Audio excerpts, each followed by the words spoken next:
नमस्कार, मी प्रशांत कदम. एकतर पावसानं आपल्याला यावेळी बरीच प्रतीक्षा करायला लावली.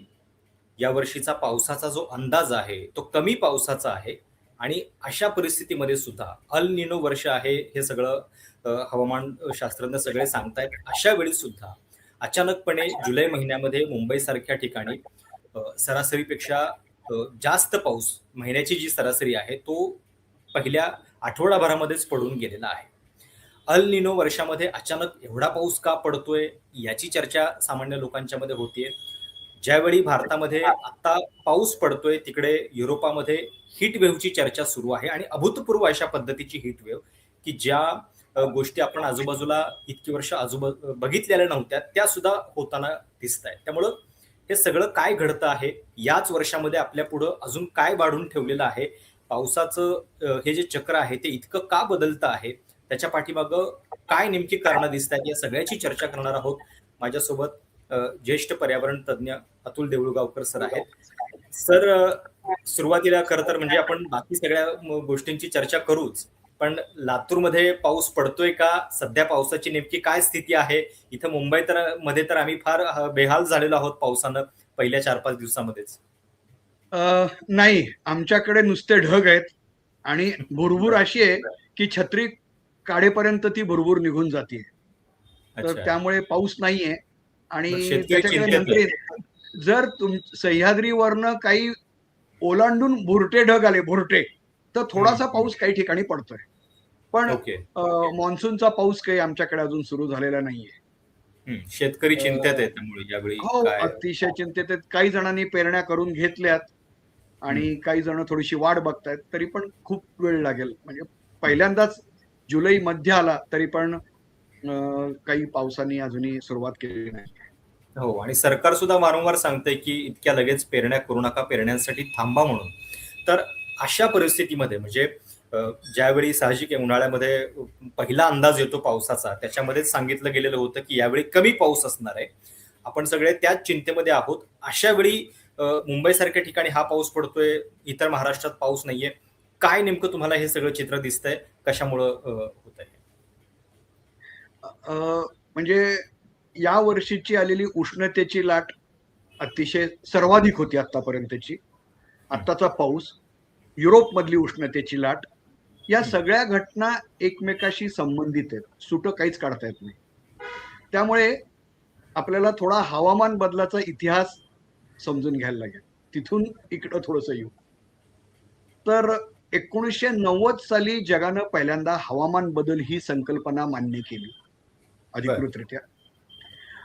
ते वर्ष पण महत्वाचं होतं, कारण तेव्हा जगातलं जे कार्बन डायऑक्साईडचं प्रमाण होतं ते 350 पार्ट्स पर मिलियन, म्हणजे एका घनमीटर मध्ये 350 एवढंच होतं.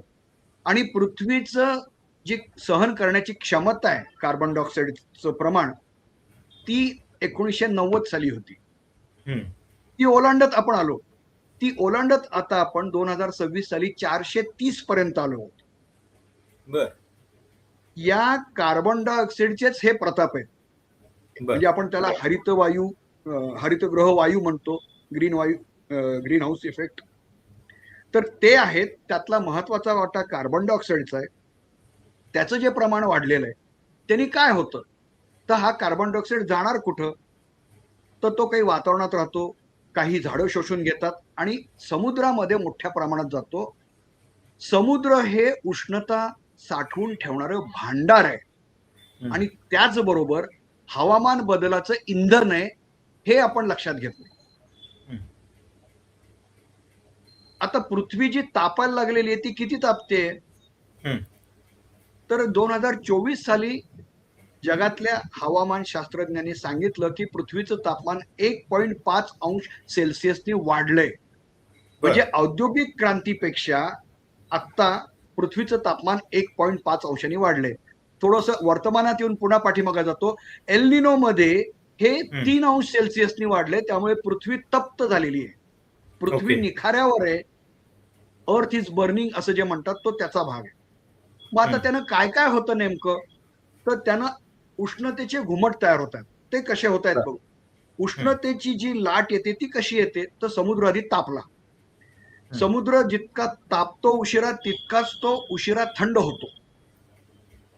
आणि हे समुद्राचं तापणं जेव्हा वाढायला लागलं, ते वरचा थर नाही, तो जवळजवळ 200 मीटर पर्यंतचा थर तापतो आणि त्यामुळे समुद्राच्या वरचे जे वाऱ्याचे प्रवाह आहेत ते बदलतात. आता आपण पृथ्वीचं तापमान सरासरी 1.5 पण 2 ध्रुवावरचं तापमान हे जवळजवळ 5 अंश सेल्सिअसनी वाढलेलं आहे 2 ध्रुवांवरचं. आता या ध्रुवांवरचे जे प्रवाह आहेत त्याला जेट स्ट्रीम म्हणतात. म्हणजे एका ध्रुवाकडनं दुसरीकडे जाणारे वाऱ्याचे प्रवाह आहेत ते कसे वाहतात, तर विषुववृत्तावर समजा तापमान आहे 30 आणि हवामान बदलाच्या आधी 2 ध्रुवावरचं तापमान -30 असायचं. म्हणजे दोन्हीचा फरक झाला 60 अंश सेल्सिअस. त्यामुळे थेट सरळ असे ते वाऱ्याचे प्रवाह असायचे. आता झालंय असं की दोन्ही ध्रुवावरचं प्रमाण -10 आहे. त्यामुळे हा फरक कमी होत चाललाय वरचेवर. म्हणून तो जो वाऱ्याचा प्रवाह आहे तो वळणं घेतो, काही ठिकाणी थांबतो. यामुळं जो उष्णतेचा घुमट तयार होतो, उष्णतेचा घुमट म्हणजे काय समजून घेऊ आपण. आता जो सध्या युरोपला त्रास देतोय तो उष्णतेचा घुमट असा आहे की दोन्ही बाजूनी उष्णतेचे प्रवाह येतात आणि ते इतक्या उच्च दाबाचे असतात की उष्णता बाहेर फेकली जातच नाही आणि सगळी उष्णता साचून ती त्या भूभागावर येते. जो प्रकार आपल्याकडे मे महिन्यामध्ये झालेला होता. ही डोम इफेक्ट म्हणतात त्याला. आपल्याकडे का झाला, कारण पूर्व पश्चिम तिन्ही बाजूनी समुद्र आहे, तिन्ही बाजूचे गरम प्रवाह एकत्र आले आणि ते बाहेर जाऊ शकत नव्हते. त्यामुळे 43-45 अंश सेल्सिअस टेम्परेचर गेलं, जे आता युरोपमध्ये जात आहे. इंग्लंड, फ्रान्स सगळीकडे तीव्र उष्णतेची लाट आहे. आता ही जी उष्णतेची लाट आहे त्यातनं आपण जेव्हा थोडंसं बाहेर बघायला लागतो तर काय होतं की या उष्णतेच्या लाटेमुळेच हवेमध्ये आर्द्रतेचं प्रमाण जे समुद्राच्या तापण्यामुळे झालेलं आहे त्यामुळे दमट उष्णता वाढायला लागलेली आहे. आणि यातून जे ढग तयार होतात त्या ढगामध्ये सगळ्यात पॉवरफुल ढग याला क्युमुलोनिंबस क्लाउड असं म्हणतात. म्हणजे सर्वसाधारण जे आपले पावसाचे ढग असतात, आता हे जे ढग, पावसाचा सर्वसाधारण ढग हे 2 किलोमीटर उंचीवर असतात. त्याची उंची फार फार तर 10 किलोमीटर असते. हे छोटे छोटे ढगाचे प्रकार आहेत. पण हा जो क्युमुलोनिंबस क्लाउड आहे, ज्याला आपण कवी ग्रेस यांच्या भाषेमध्ये मेघांचे पर्वत म्हणू, त्यांनी म्हणलेलं कोसळती मेघांचे पर्वत. ही जी दिसतानाच कसा एकदम असा भरलेला आणि हे दिसतोय एकदम पूर्ण. तर 1976 साली त्यांनी कल्पना केली होती कवी ग्रेस यांनी, मेघांचे पर्वत. ते आत्ता आपण बघतोय. तर हा पर्वत कसा असतो, 20 किलोमीटर उंचीपर्यंत तो असू शकतो. पण त्याची रुंदी ही 50 किलोमीटर 100 किलोमीटर असते. 2005 साली जो मुंबईवर 24 तासात 994 मिलीमीटर पाऊस पडला ना, तेव्हा तो असा ढग होता फॉर्म झालेला. आता सुद्धा तो विमानातनं घेतलेला हा क्युमुलोनिंबस क्लाउड किंवा गडगडाटी वादळी पावसाचा, ज्यामुळे गारपीट होते, ज्यामुळे अतिवृष्टी होते, ज्यामुळे ढगफुटी होते, हे वारंवार होण्याचं कारण ही जी ढगाची निर्मिती आहे, हा लातूरवरचा ढग आहे. गेल्या वर्षी 2025 साली मे महिन्यामध्ये लातूरवर पण एका दिवसामध्ये 250 ते 300 मिलीमीटर पाऊस पडला होता. अशा पद्धतीचे ढगाची निर्मिती वारंवार होण्याचं परत कारण हे समुद्र अति तापणं, समुद्रामधल्या सागरी लाटा. आणि आपल्या पुण्याच्या IITM मध्ये, म्हणजे उष्ण कटिबंधीय संशोधन संस्था आहे, तिथं डॉक्टर रॉक्सी मॅथ्यू कोल म्हणून जागतिक पातळीचे हवामान शास्त्रज्ञ, ते गेले 10 वर्ष सांगतायत हिंद महासागर हा सगळ्यात जास्त तापतोय जगामधल्या. इतर याचं जर प्रमाण पाहिलं तर हिंद महासागर सर्वात जास्त तापतोय. अरबी समुद्र तापतोय. चक्रीवादळांची संख्या का वाढली आहे, तर ह्या हीट वेव्हमुळे, मरीन हीट वेव्हमुळे. या सगळ्याचा जो कंबाईंड इफेक्ट आहे तो चक्रीवादळाची संख्या वाढणं, ढगफुटी वाढणं, आणि आता जे आपण पूर्ण पश्चिम किनाऱ्यावर पाहिलं ते फक्त पश्चिमेकडनं आल्यामुळे. जर त्याच वेळेला पूर्वेकडं आम्हाला जर जो पाऊस मिळतो मराठवाड्याला आणि म्हणजे विशाखापट्टणम बंगालच्या खाडीकडनं जेव्हा येतो तेव्हा असं जर तिन्ही ठिकाणी आलं तर काय होतं किंवा कुठे कुठे काय होतं. भारतीय हवामान शास्त्रज्ञ सुद्धा सांगतायत की भारताला ढगफुटीचे धोके कुठे कुठे पूर्ण उत्तर भारतात आहेत, बर ईशान्य भारतात आहेत. म्हणजे सिक्कीम, अरुणाचल, उत्तराखंड, जम्मू आणि काश्मीर इकडं आहेत आणि तसेच महाराष्ट्र आणि केरळला पण आहे. त्या त्या ठिकाणी आपल्याला आता ढगफुटी बघायला मिळते. झालंय असं की क्लायमेट चेंजनं नवीन न्यू नॉर्मल जे तयार केलेले तर ढगफुटी ही अतिशय कॉमन झालेली आहे. गेल्या बर. वर्षी सप्टेंबरमध्ये आठवून बघा महाराष्ट्रामध्ये कसा हाहाकार होता. मराठवाड्यामध्ये जवळजवळ 500 मंडळांमध्ये 200 मिलीमीटर पेक्षा जास्त पाऊस एका तासात पडला होता आणि सगळी पिकं नष्ट झाली होती. हो. हे जे सगळे प्रपात म्हणजे माला म्हणतात, प्रपात माला प्रशांत, हो कॅस्कॅडिंग इफेक्ट्स ऑफ क्लायमेट चेंज बरोबर. हे आपण भोगतोय आणि हे 2030 नंतर याच्यापेक्षा जास्त तीव्र होतील. उष्णतेच्या लाटेसंबंधी असं सांगितलं जाते की 150 ते 200 दिवस उष्णतेची लाट असू शकेल. म्हणजे समुद्रातले उष्णतेच्या लाटेचे दिवस वाढतायत, जमिनीवरच्या उष्णतेच्या लाटेचे दिवस वाढतायत. हे सगळं वाढतच जाणार आहे. हे बघून आपण नियोजन कधी करणार? बरोबर, हा प्रश्न आहे. पण म्हणजे या वर्षी अल निनोचा इफेक्ट असणार आहे, त्यामुळे पाऊस कमी पडण्याची शक्यता वर्तवण्यात आलेली होती आणि आता आपण बघतोय की मुंबई आणि इतर पट्ट्यामध्ये जुलै मधला पाऊस तरी म्हणजे खूप जोरात झालेला आहे. तर हे थोडंसं सामान्य लोकांना असं विरोधाभासी वाटतं की अरे अल निनो इफेक्ट तर होता, मग तो कुठे काय गायब झाला का? तो त्याचा प्रभाव जो आहे तो नेमका कशामुळं कमी झाला, की त्याच्यावरती प्रभाव टाकणाऱ्या इतर दुसऱ्या कुठल्या प्रणाली असतात ज्याच्यामुळं हे घडलं? आता त्याच्यासाठी आपण आधी पाऊस आपल्याकडे कसा आहे त्याचं स्वरूप बघूया. भारतातल्या पावसाचं स्वरूप असं होतं, वर्षाचे तास 8,760. त्यापैकी आपल्याला पाऊस 100 तास मिळायचा. बर. तो आता 40 तासावर आलेला आहे. निम्मा 40 तासातच तुम्हाला वर्षाचा पाऊस मिळणार आहे. हा हवामान बदलाचा परिणाम आहे. एल निनो म्हणजे काय आहे?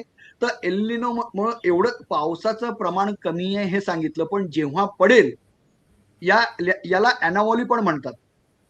एक लक्षात आपण घेतलं पाहिजे की हवामानाचा अंदाज हे परफेक्ट सायन्स अजूनही म्हणता येणार नाही, कारण त्यामध्ये जेवढे घटक आहेत, प्रोबॅबिलिटीज एवढ्या आहेत की त्यातला एक जरी घटक बदलला तरी तो दुसऱ्या घटकावर परिणाम करतो.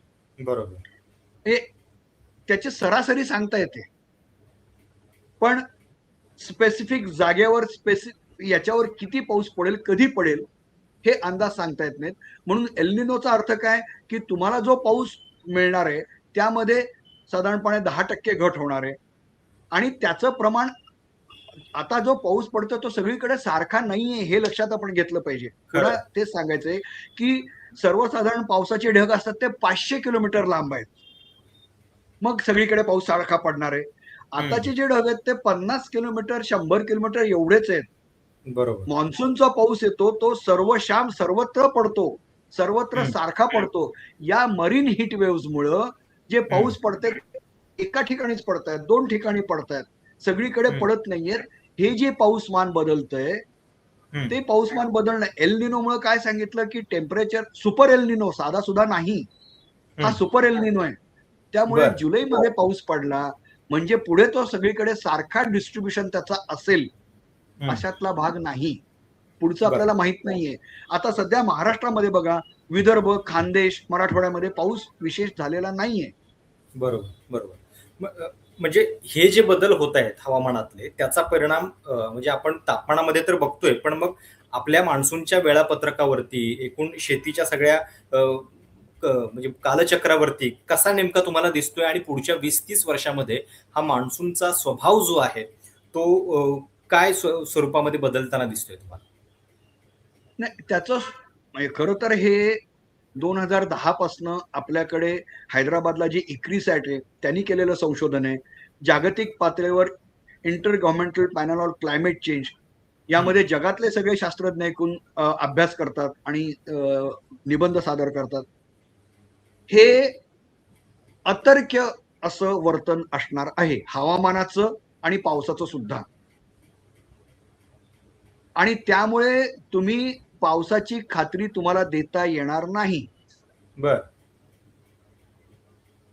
जिथं पाऊस कमी पडत होता त्या भागामध्ये जास्त पाऊस पडेल, दुष्काळी भागामध्ये जिथं जास्त पडत होता तिथं कमी पडेल, असं 2012 साली सांगितलेलं होतं. पण हे दरवर्षी काही घटक आहेत ते बघून हे आडाखे बदलत आहेत. त्यामुळे जागतिक पातळीवर बदलतात तसं आपणही स्थानिक पातळीच्या सगळ्या गोष्टी पाहून आपल्याला बदल करायला लागेल. एक मात्र नक्की सांगता येतं की 2010 पासून आम्ही जे मराठवाड्यात बघतोय, जून मध्ये पाऊस कधी येतच नाही. मृगाचा पाऊस सहसा कधीही लाभत नाही. जुलैमध्ये पाऊस सुरू होतो, मग नंतर जुलै अखेरला कमी होतो, ऑगस्टमध्ये थोडासा येतो आणि सप्टेंबरमध्ये नको तेवढा येतो. पिकं काढताना पाऊस येणे, सप्टेंबर ऑक्टोबर मध्ये पाऊस येणे, नंतर फेब्रुवारी मार्च मध्ये पाऊस येणे, हे जे काही प्रकार वाढलेले आहेत, मार्च मध्ये ढगफुटी होणे, गारपीट होणे, हे सगळे हवामान बदलाचे प्रकार आपल्याला लक्षात घेता आपल्याला ठामपणे असंच पावसाचं वर्तन असणार आहे हे सांगता येणार नाही. परत त्याचं कारण आहे सगळं की कुठून कधी ढग येतील, कोणत्या कारणाने येतील. कारण दोन ध्रुवांपासून सुरू होणारे जे स्ट्रीम्स आहेत, जेट स्ट्रीम्स आहेत, एअर स्ट्रीम्स आहेत, पाण्याचे स्ट्रीम्स आहेत, ते बदलत असल्यामुळे, समुद्र प्रसरण पावत असल्यामुळे, समुद्र तापत असल्यामुळे, आणि आपण मोजू शकत नाही एवढे मासे मरतायत, मासेमारी करता येत नाहीये, समुद्राचं पाणी, खारं पाणी 5-5 किलोमीटर आतमध्ये जात आहे. त्यामुळे हवामान बदलाचे आर्थिक हानी आणि न मोजता येणारी हानी या सगळ्या गोष्टीकडे लक्ष देऊन आपल्याला आपलं नियोजन करावं लागणार आहे.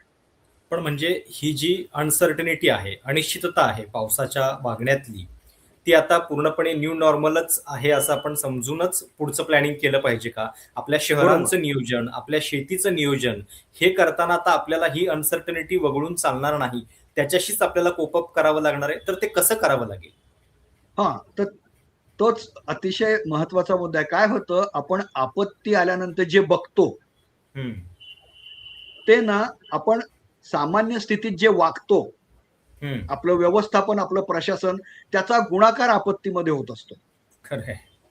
म्हणजे युरोपनी काय केलं 2000 सालापासून, हवामान बदल होत आहे हे कळल्यानंतर, उष्णतेची लाट येणार हे कळल्यानंतर, त्याच्यावर साधा सरळ उपाय एकच आहे, तुमची हिरवी क्षेत्र आणि निळी क्षेत्र वाढवा. आता हिरवी क्षेत्र आणि निळी क्षेत्र जी हरित शहर युरोपमध्ये वाढतात, 50% जास्त आहेत.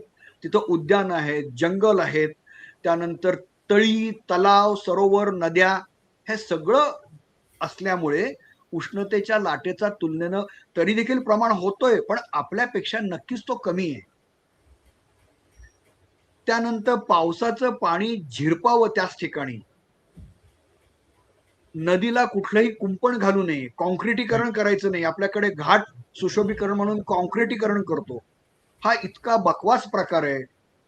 कुरूपता तर आहेच आहे, पण त्याशिवाय नदीचे श्वास कोंडल्यानं नदी ही जेव्हा रिटर्न गिफ्ट देते तेव्हा आपल्याला नदीच्या काठचं सगळं काही नष्ट होतं, हे आपण वेळोवेळी बघतोय. शहरामध्ये काय आणि गावामध्ये काय, तुम्ही पाणी मुरू दिले नाही तर काय होणार. आणि आता इथं एका झाडाचं काय किंमत असते कळतं. साधारणपणे भारतातला अंदाज असा सांगतात की गेल्या 10 ते 12 वर्षामध्ये 7 लाख हेक्टर जंगल आपण नष्ट केलेलं आहे. 7 लाख हेक्टर? हेक्टर. आता त्यानंतर उत्तराखंडमध्ये हिमालयाचा भाग आहे हे माहिती असताना आपण 89 छोटी मोठी धरणं बांधली, 69 बोगदे केलेत. हे करताना जे आपण दाखवतो ना, यातनं एवढा नफा होणार आहे प्रोजेक्शन, ते इतकं खोटं असतं तद्दन. एक आता एक हायड्रोइलेक्ट्रिक प्रोजेक्ट गेला, 2021 ला एक हायड्रोइलेक्ट्रिक प्रोजेक्ट पूर्णपणे बुजून गेला, नष्ट झाला. ही किंमत आपण देतोय तेव्हा आपण विकासाला प्रश्न विचारले पाहिजेत. खरंय. विकास हा इतका तकलादुका आहे तर तेव्हा कळतं. आणि युरोपनी काय केलंय, सिंगापूरनी काय केलंय की ही जी पाऊस खूप पडला. आता गेल्या महिन्यामध्ये जपानमध्ये पाऊस पडला, एका दिवसामध्ये काय 3-4 तासामध्ये 200 मिलीमीटर पाऊस पडला. बर. मेट्रो बंद पडली, रस्त्यात लोक अडकले, पण एकही बळी गेला नाही. याचं कारण त्यांचे रस्ते सुद्धा पाणी शोषून घेतात, पाणी खाली जातं, पाणी साठवतात. विज्ञान, आता सध्या विज्ञान तंत्रज्ञानाने एवढे उपाय तुम्हाला करून दिलेले आहेत. खरंय. युरोपने आता उष्णतेची लाट आल्यानंतर त्यांनी जाहीर केलं की इथून पुढे आम्ही एअर कंडिशनर कमी करू, कारण ती एनर्जी खूप घेते. डिस्ट्रिक्ट कुलिंग म्हणतात, एव्हॅपोरेटिव्ह पद्धतीने पूर्ण एरियाला आम्ही कूल करू. हम्म. चीननी काय केलं, फॉरेस्ट सिटीज केल्या. शेवटी जर तुमचं वृक्षाच्छादन उत्तम असेल तर तुम्ही 8 ते 10 अंश सेल्सिअसनी तापमान कमी करू शकता, हे तुमच्या हातात आहे. पण तुमच्या तुम्ही नियोजनाचा आता जी उदाहरणं सांगताय म्हणजे चीनचं, जपानचं, कालच पत्रकार परिषद झाली आपल्याकडं मुंबईमध्ये जो पाऊस झाला त्याच्याबद्दल. आपल्याकडे काय होतं, म्हणजे ठीक आहे की आपण ताण समजू शकतो, व्यवस्थेमधल्या सगळ्या गोष्टी समजू शकतो, पण प्रत्येक वेळी पाऊस जास्त झालेला आहे म्हणून ही परिस्थिती उद्भवलेली आहे असं कुठंतरी एक सांगितलं जातं. म्हणजे ठीक आहे, पाऊस जास्त झालाय, नाकारत नाहीये कुणी, पण त्याच्यावरचे उपाय आपण दीर्घकालीन शोधायला सुरुवात करणार आहोत की नाही. म्हणजे आता तुम्ही जी उदाहरणं सांगतायत ते ऐकताना हाच प्रश्न पडतो. म्हणजे काय आहे प्रशांत, की ही सबब अनेक वर्षापासून सोपी सबब आहे ती. म्हणजे पेपर अवघड गेला कारण पेपरच अवघड निघाला होता, माझा अभ्यास नव्हता असं कसं म्हणायचं. हो, खरंय खरंय. तर तुम्हाला हवामान क्लायमेट चेंज अडॅप्टेशनचा प्लॅन महाराष्ट्र सरकारनं 2014 मध्ये टेरीकडनं करून घेतला होता.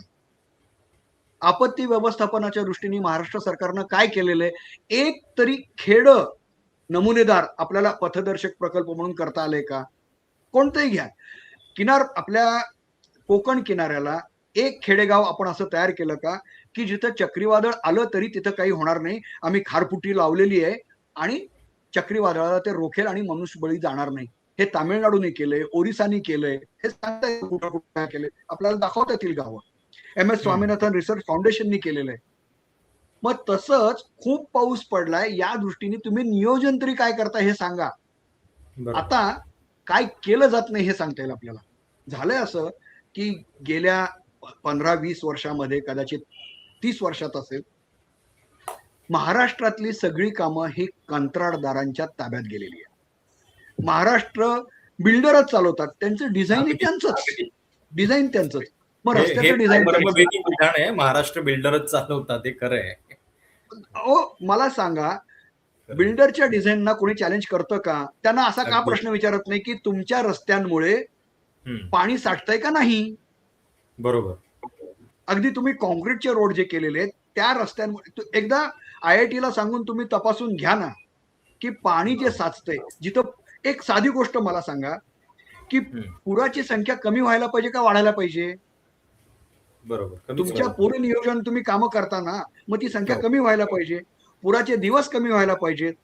हे सगळे वाढतायत. तर त्यामध्ये रस्ते, आणि हा 1976 सालचा भारत सरकारचा अहवाल आहे पूर येण्याचा, की पूर येण्याच्या कारणामध्ये रेल्वे रूळ, रस्ते, बंधारे आणि सगळ्यात महत्वाचं कारण वृक्षतोड आहे. तुम्ही वर हिमालयात तुम्ही वृक्षतोड केली, तुम्ही सह्याद्रीमध्ये वृक्षतोड केली. माधवराव गाडगिळांचा अहवाल होता की तुम्ही भूस्खलन का होतंय, कारण तुम्ही वृक्षतोड करताय. वृक्ष माती शोषून घेत, मातीमध्ये पाणी मुरतं. बरोबर. तुम्ही मुळं तोडल्यानंतर ते पाणी मुरणार नाही. वृक्ष हे डिझास्टर मॅनेजमेंट मधलं पहिलं एक मोठं हत्यार आहे. या दृष्टीने आपण जर नियोजन करायचं, कारण बाकीचे देश करतायत ना, बायो ट्रेंचेस केलेले आहेत, बायो रिटेनर्स केलेले आहेत युरोपमध्ये, की जेणेकरून नदीच्या आजूबाजूचा भाग मोकळा असेल. आपल्याकडे पण हे बघा, सगळ्यात पहिल्यांदा पूर येण्यासाठी रोखते ती वाळू, त्याच्या बाजूला छोटंसं गवत असतं, मग झाडोरा असतो आणि मग मोठी झाडे असतात. याला नदीची इकोसिस्टीम म्हणतात. आपण ती नष्ट केली पूर्णपणे. नदी सरळ करा, अरे नदी सरळ करा, काय अर्थ आहे का काही त्याला? नदीला जो आकार आहे तो असू द्या, तो नैसर्गिक आहे, तरच ती संत वाहणार आहे. जगामध्ये अमेरिका, युरोप, चीन यांनी 4 ते 5 हजार धरणं काढून टाकलेली आहेत. धरणं हा अडथळा आहे म्हणून. म्हणजे धरणं हा पूर नियंत्रणासाठीचा उपयोग नाहीये, हे 21व्या शतकातलं नियोजन आहे. एक सगळा महत्वाचा भाग सांगतो. दुसऱ्या महायुद्धानंतर सगळ्या जगाची जे नियोजनाची पद्धत होती, धाटणी होती, त्याचं सूत्र युद्ध सज्जता होतं. रस्ते का केले, रेल्वे का केली, गाड्या फास्ट का पाहिजेत, विमान, जहाज, हे सगळं पटकन मला युद्ध करता लष्कर आलं पाहिजे. पोहोचवता आलं पाहिजे तिकडे. 2000 नंतर हा भाग युरोपनं क्लायमेट चेंज हा केला. पृथ्वीवरचा सगळ्यात मोठा धोका हा क्लायमेट चेंजचा आहे. त्यामुळे गरीब मरतायत उष्णतेच्या लाटेमध्ये, सगळे आपण नष्ट होऊ, म्हणजे एक एक गावं पाण्यामध्ये बुडत चाललेले आहेत, आपल्याला माहित नाही. सुंदरबन मधलं बेट पाण्याखाली गेलंय, ओरिसा मधली बेटं पाण्याखाली गेलेले आहेत, वगैरे वगैरे वगैरे. याचं नियोजन आपण काय करतोय? आणि हे सगळे तंत्रज्ञान IIT मध्ये उपलब्ध आहे, अनेक संस्था करतायत. ते एकत्र करून आपण जर केलं, पण आता पूर्वी आपल्याकडे मेकॅनिकल इंजिनियर्स रिसर्च इन्स्टिट्यूट होती नाशिकला. हे धरणांचं डिझाईन करायचे, रस्त्यांचं डिझाईन करायचे, त्याचा इंजिनिअरिंगचा काहीतरी उपयोग व्हायचा. आता इंजिनिअरिंगचा उपयोग कुठं होतोय का? डिझाईन कोण करतंय? आणि त्यांना काही जबाबदार धरलं जातंय का? की जेव्हा सार्वजनिक हानी एवढी होते, त्याला कोण जबाबदार? कोणीच नाही. अगदी. फक्त पाऊसच जबाबदार आहे. अकाउंटेबिलिटी हा शब्दच आपल्या डिक्शनरीतनं हरवलेला आहे असं दिसतंय. म्हणजे आणि वृक्षतोडीचं थोडंसं आधी तिकडे जायच्या आधी सांगतो की उष्णतेच्या लाटेला आपण गंभीरपणे घेतलेलं नाही, पण अंदाज असा आहे की दररोज उष्णतेच्या लाटेमध्ये भारतात किमान 3,500 लोक गेली असावीत. त्याचा रेकॉर्डच नाही, कारण उष्णतेची लाट ही आपत्तीमध्ये येतच नाही.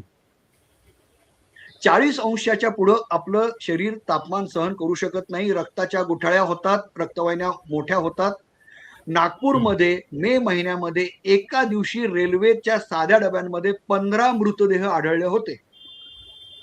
तेव्हा नागपूरच्या सरकारी रुग्णालयामध्ये कोल्ड वॉर्ड मध्ये इतकी गर्दी होती की जागा मिळत नव्हती.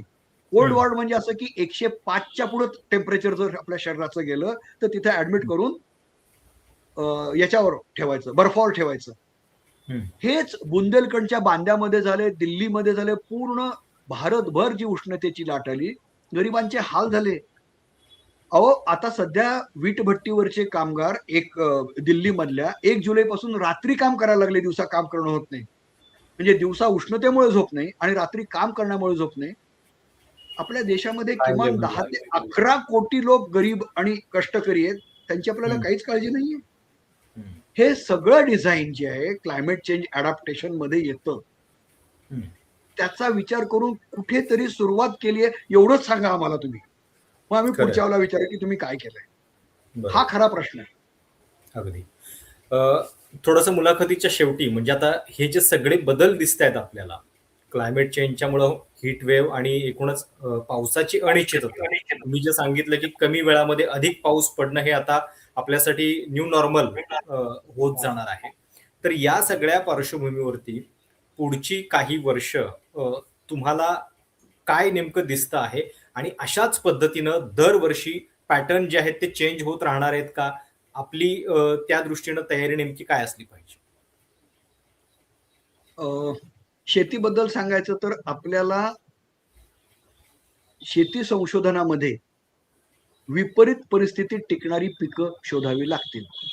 म्हणजे आता जेनेटिक मॉडिफिकेशनचं आपण जर बघत असू, हे खरं 2000 साली स्वप्न बघितलं होतं की जेनेटिकली बीटी नुसतं बीटीच नाहीये, जेनेटिकली मॉडिफाईड मध्ये अशी कल्पना केली होती की जर निवडुंगाचा जीन ज्वारीमध्ये टाकला तर 45-50 दिवस जरी पाऊस पडला नाही तर माझी ज्वारी टिकली पाहिजे. असं संशोधन करून ते वाढ आणणं ही खऱ्या अर्थानं पुढची हरित क्रांती असणार आहे. त्यानंतर सतत हरित क्रांती म्हणजे काय होती? एक सरकारी योजना, पण वैज्ञानिक शेतकऱ्याच्या बांधापर्यंत गेले, प्रसारक गेले आणि शेतकऱ्यांनी मिळून एक साधी योजना क्रांतीत बदलली. शेतकऱ्यांच्या बांधापर्यंत जाऊन त्यांनी पीक कोणतं घ्यावं, कमी पाऊस पडला तर काय करावं, एक पीक गेलं तर काय करावं, असं शेती संशोधन पाहिजे. आणि त्याच वेळेला आपण हे लक्षात घेतलं पाहिजे, सगळ्या हवामान बदलासाठी आपलं एक प्रमुख आपलं हत्यार असू शकतं, ते म्हणजे झाड. झाड लावण्यासाठी शेतकऱ्यांना अनुदान दिलंच पाहिजे. शेतकरी हा क्लायमेट चेंजचा एक दूत होऊ शकतो, तर तो झाड तोडणार नाही. बरोबर. तर वृक्षाच्छादन वाढेल, खूप मोठ्या प्रमाणात वृक्षाच्छादन वाढेल.